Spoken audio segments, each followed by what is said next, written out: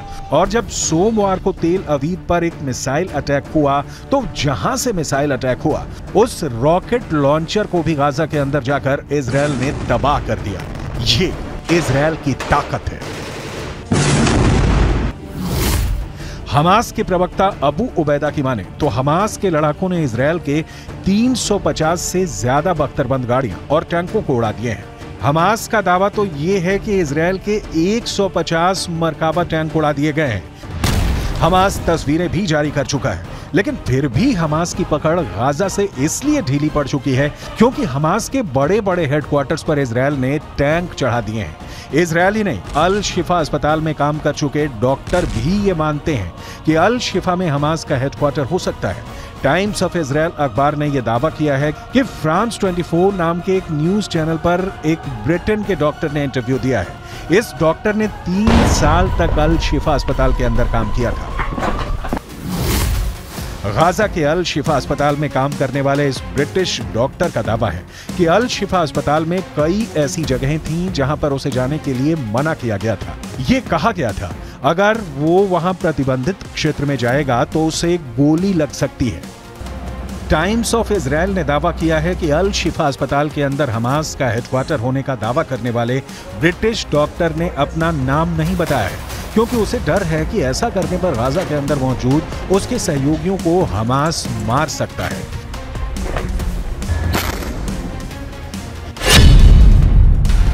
अल शिफा अस्पताल में काम करने वाले इस ब्रिटिश डॉक्टर ने आगे कहा कि सावधान किए जाने की वजह से मैं गाजा के अल शिफा अस्पताल के प्रतिबंधित क्षेत्रों से दूर रहा, लेकिन मैंने कुछ संदिग्ध से नजर आने वाले ऐसे लोगों को अस्पताल में हर समय अंदर और बाहर जाते देखा था जो चिकित्सा कर्मी नहीं थे।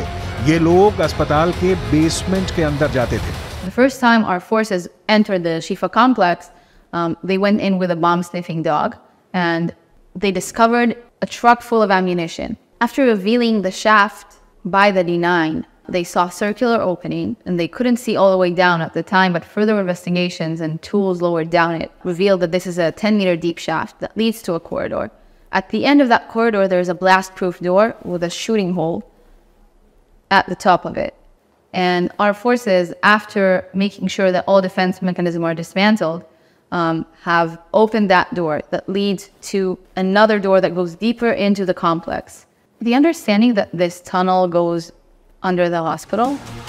इजराइल डिफेंस फोर्स ने इस ब्रिटिश डॉक्टर के इंटरव्यू को आधार बनाते हुए एक बार फिर कहा है कि इस इंटरव्यू से साबित होता है कि अल शिफा अस्पताल का इस्तेमाल हमास के आतंकवादियों के द्वारा हेडक्वार्टर की तरह किया जा रहा था।